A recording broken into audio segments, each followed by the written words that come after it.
Ayon pa sa mga tikbalang na habang tumatagal ang araw ng pananatili ng pangkat ni Protasio sa lugar, napakarami ng mga nilalang ang naaapektuhan. Ang iilan sa mga laman lupang doon naninirahan ay napilitan ng lumisan na siyang naging sanhi upang bumagal ang pag-usbong ng kagubatan. Maliban pa dyan, may mga engkantong gubat din silang nasipat sa tirahan nila Protasio na ginagawang pagkain ng mga kampo nito. Dagdag pa ng tikbalang na bagaman ordinaryong pangkat ang nasipat nila sa pugad ng mga ito, nakakasiguro silang may mga malalakas na nilalang sa lugar ang nananatiling nakakubli. Ginoong Alejandro, natatandaan mo pa ba ang siyam na albularyong pinaslang mo? Naramdaman namin ang presensya nila sa kubo ni Protasio. Wika ng tikbalang.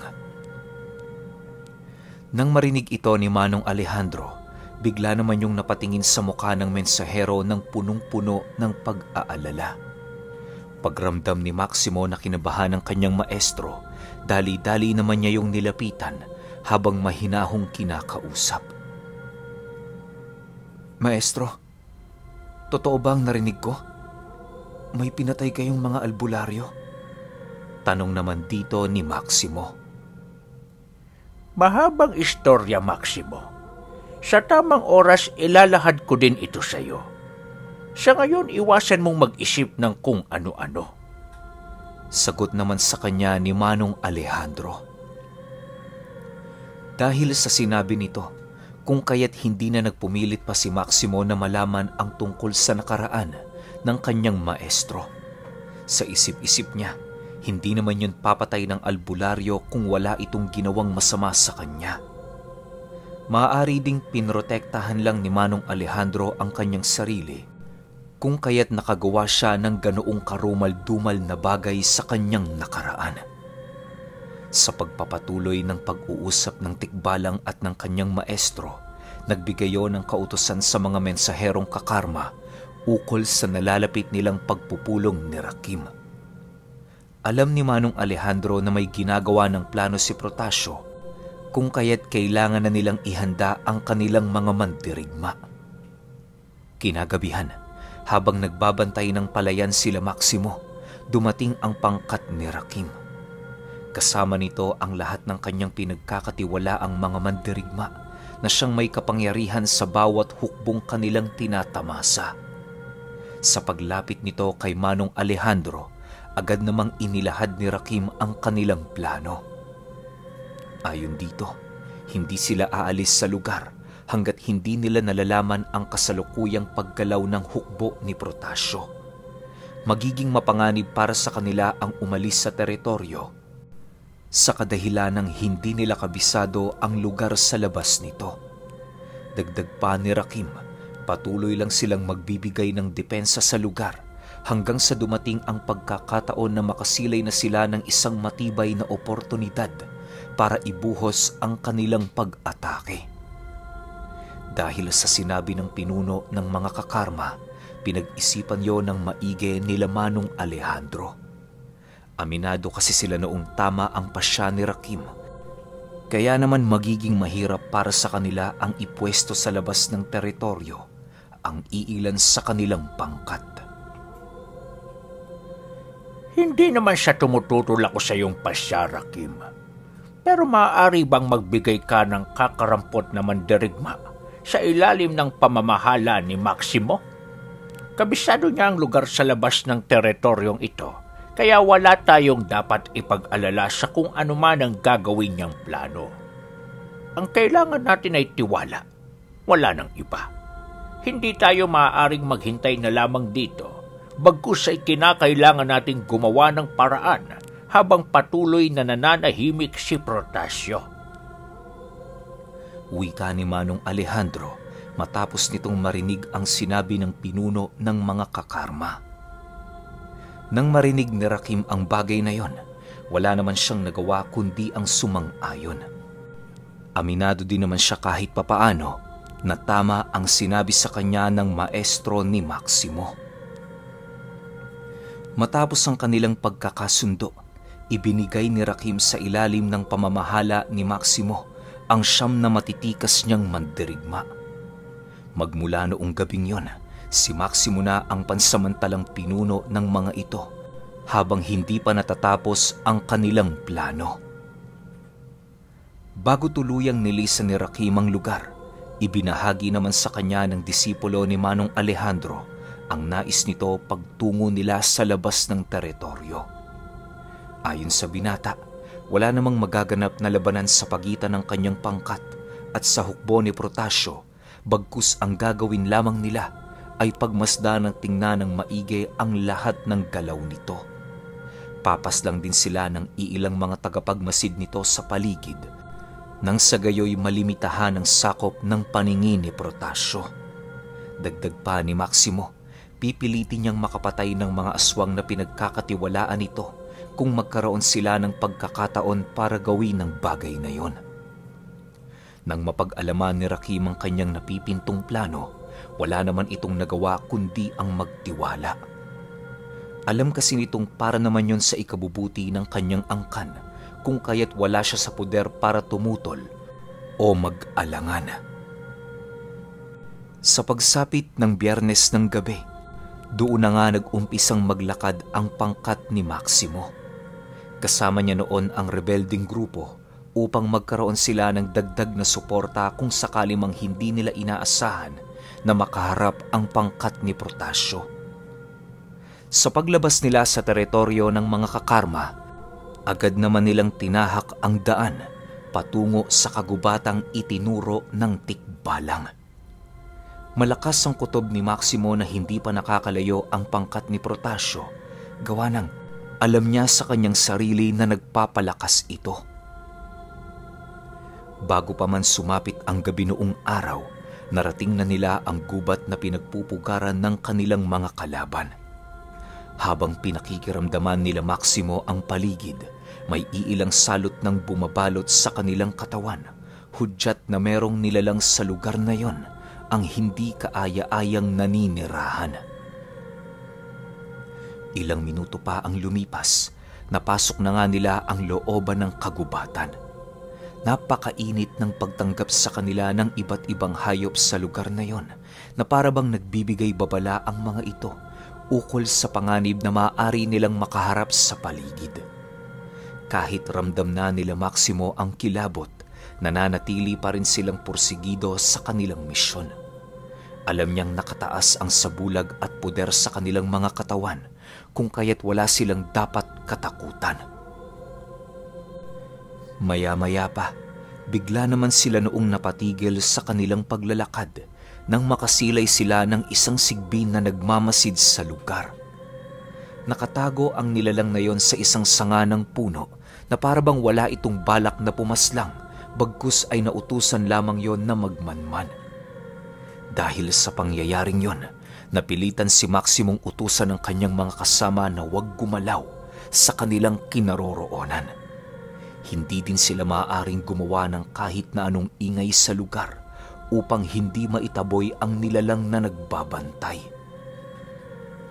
Ilang minuto pa ang lumipas, dahan-dahan naman siyang nag-usal para mapalabas ang sibat ni Ahum na siyang papatay sa nilalang na yon. Sa paglitaw ng espiritual na sibat sa kanyang kamay, marahan naman niyang tinitigan ng kinaroroonan ng sigbin habang tahimik na inihahanda ang kanyang balikat sa pagbato nito ng sibat. Dahil sa bilis ng pagbitaw ni Maximo sa espiritual niyang sandata, kung kaya't hindi na ito nagawang mailagan pa ng tagapagmasid.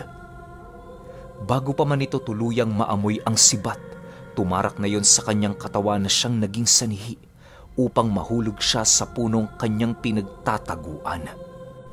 Matapos ang mga pangyayaring yon, dali-dali naman itong nilapitan ni Maximo at walang habas na inundaya ng saksak ng kanyang daladalang kampit. Nang mapatay na niya ang nilalang, agad naman silang nagkubli sa gubat dahil nakaramdam sila ng iilang aswang na nagmamadaling maglakad. Sa pagdating nito sa lugar na kanilang pinagtataguan, bigla naman yung sumipol ng napakalakas na parabang meron itong tinatawag. Maya-maya pa, Laking gulat na lamang nila Maximo nang masipat nila ang sigbin na kanyang pinatay na unti-unting tumatayo. Sigurado siyang patay na ang nilalang na yon. Subalit labis siyang nagtataka kung bakit nagagawa pa nitong maigalaw ang buo nitong katawan. Ginoong Maximo, ano ho ang gagawin natin? Tinatawag na ng aswang ang kanyang sigbin. Kahit patay na yan, hindi natin yan mapipigilan. Babalik at babalik pa rin ang katawan ng sigbin sa kanyang kinikilalang Panginoon. Wika ng isang kakarma paglapit nito sa kanya. Nang marinig ito ni Maximo, doon niya tuluyang napagtanto na ang sigbin palang alaga ng aswang ay may kakayahang bumalik sa Panginoon nito kahit ito man ay nagawa ng mapatay ng kanilang kalaban. Ginagawa yun ng sigbin sa paniniwalang sa pamamagitan ng kanyang pinagsisilbihan, magagawa nitong maipaghigante ang kanyang kamatayan. Matapos maunawaan ni Maximo ang mga bagay-bagay, ninais niyang pakawala ng sigbin habang maigi yung sinusundan. Pinakalat na din niya ang mga kakarma sa paligid nang sa gayoy masigurong hindi makakatakas ang aswang. Sa paglitaw ng walang buhay na sigbin sa masukal na daang kinaroroonan ng kanyang Panginoon, dali-dali naman yung ipinako ni Maximo sa lupa at kasabay nito ang pag-utos niya sa mga kakarmang pumalibot sa aswang na yon ay balutin sa kadiliman. Habang pinapatay ng mga kakarma ang nilalang, mabilisan naman niya yung nilapitan at buong lakas na binusala ng damit sa bunganga habang dali-daling pinapabagsak sa lupa. Nang mapagtanto ni Maximo na wala na itong magagawa, agad naman niyang inutusan ang mga kakarma na ipagpatuloy ang pagmamasid sa paligid. Ilang minuto pa ang lumipas, wala naman silang naramdamang kakaiba sa lugar kung kaya't minabuti na nilang kaladkari ng aswang patungo sa pinakamasukal na parte ng gubat. Bago tinanggal ni Maximo ang busal nito sa bibig, sinigurado muna niyang nalapatan niya na yon ng usal na tanging siya lamang ang makakarinig sa gagawin nitong pagsasalita o pagsisigaw. Yun lang kasi ang naisip na paraan noon ni Maximo para hindi matunugan ng mga kasama nito ang kasalukuyan nilang ginagawa sa nilalang. Matapos niyang maihanda ang lahat ng kanyang nais, dahan-dahan naman niyang inalis sa bibig ng aswang ang damit niyang ibinusal doon. Sa pagtanggal nito, halos tumulo ang napakaraming dugo sa bibig ng nilalang na sinasabayan ng iilang mga ngipin na nalagas dahil sa lakas ng pagkakabusal ni Maximo. Hindi naman ito gaanong ininda ng aswang sa kadahilanang nakatuon ang wisyo nito sa pag-iisip ng mga paraan para makatakas sa grupo ni Maximo. Huwag ka nang mag-isip ng kung ano-ano dyan, demonyo. Sukul na ang kinabukasan mo, kaya mas mabuting makipagtulungan ka na lang sa amin. Sa oras na to, tanging utos ko lamang ang iyong pakikinggan at wala kang magagawa para ito'y tutulan. Makinig ka, demonyo. Halangang kaluluwa mo. Kapag napagtanto kong wala kang silbi sa amin, hindi ko na patatagalin ang buhay mo. Wika ni Maximo habang maiging sinisindak ang nilalang sa hawak-hawak niyang espiritual na sibat. Nang marinig yon ng aswang, halos mapaihi naman yon sa kanyang salawal dahil sa takot nitong nararamdaman.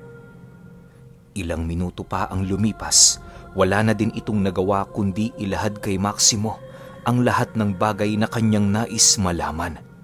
Masyado na kasing natakot ng husto ni Maximo ang nilalang na yon, kung kaya't lahat ng kanyang tinatanong dito, sinasagot ito ng buong puso. Sa pagpapatuloy ng kanilang pag-uusap, doon niya napag-alaman ang kasalukuyang pinaplano ni Protasio sa kanilang grupo. Ayon sa aswang, naghihintay lang sila doon ng sapat na oras para sa pagdating ng kanilang mga kasama na nanggaling pa sa dulong parte ng Samar. Malalim ang aral na tinataglay ng mga ito sa digmaan at ang tanging nag-iisang kahinaan ng mga kakarma. Dagdag pa ng aswang na sa oras na dumating na ang angka ng mga banakon, tiyak na ang tagumpay ng kanilang Panginoon. Nang marinig ito ng pangkat ni Maximo, bigla naman yung natigilan sa kanilang pagmamasid sa kadahilanang hindi nila maisip kung papaano nalaman ng aswang ang tungkol sa angka ng banakon. Nang hindi na maatim ng isang kakarma ang takot dahil sa sinabi nito, napilitan na yung lumapit kay Maximo habang nagwiwika ng, "Ginoong Maximo, tama ang sinabi ng nilalang na yan. Banakon nga ang kahinaan ng aming angkan.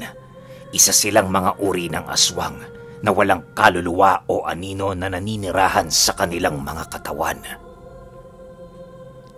Dagdag pa ng kakarma na ang mga banakon ay pinagtagpi-tagping esensya ng mga itim na engkanto.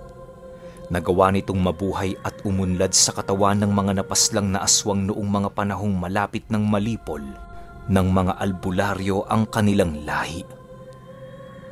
Ayon pa sa mga kakarma, piling katawan lamang ang pinaninirahan ng mga banakon sa kadahilanang maigi nilang pinipili ang katawan ng mga aswang na ipinagpalit ang kaluluwa ng mga ito sa mismong dyablo.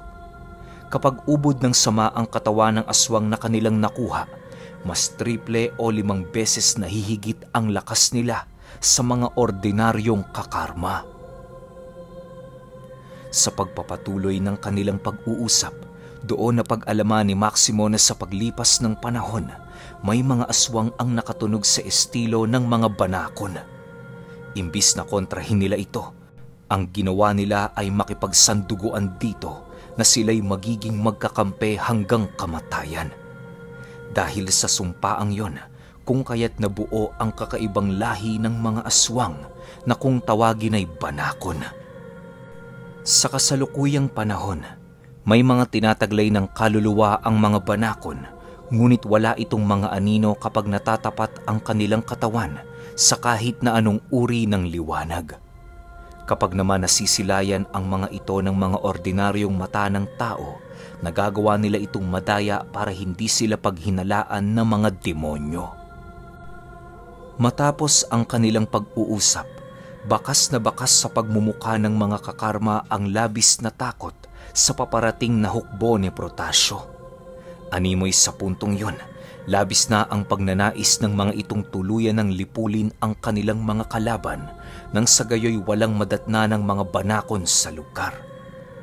Bagaman nababahala si Maximo para sa kalagayan ng kanyang mga kapatid, ninais niyang panatilihing mahinahon ang kanyang isipan upang makagawa siya ng isang planong kapaki-pakinabang.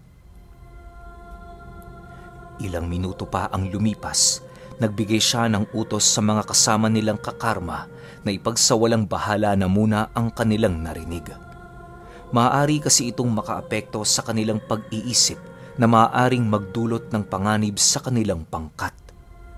Upang hindi na lumala pa ang pag-aalala ng mga ito, nangako si Maximo sa kanilang gagawa siya ng paraan para mapantayan ang lakas ng mga banakon. Inilahad din niya sa mga kasama niyang kakarma na hindi siya papayag na maraming mapaslang sa kanilang hanay sa paparating na digmaan. Nang medyo nahimasmasan na ang mga ito, agad naman nilang nilisan ang lugar. Bago nila tinahak ang daan patungo sa pangkat ni Protasio, sinigurado muna nilang malamig ng bangkay ang nahuli nilang aswang. Sa pagpapatuloy ng kanilang paglalakad, nadapo na nga sila sa puso ng gubat kung saan doon na sila inabot ng gabi. Dahil napakamapanganib para sa kanila ang manatili sa lugar na yon, kung kaya't para silang mga daga noon na maiging naghahanap ng lungga, maitago lamang ang kanilang mga sarili sa pangkat ni Protasio. Nang makahanap na sila ng isang punong may sapat na uka para sa kanilang pangkat sa ilalim nito, dali-dali naman nila yung pinasok ng walang takot sa mga hayop na maaaring naninirahan sa lugar. Pagsilay ni Maximo sa isang ahas na naghahandang manuklaw sa kanila, agad naman niya yung pinaamo sa pamamagitan ng pagbigkas ng mga buhay na usal sa pagmumuka nito.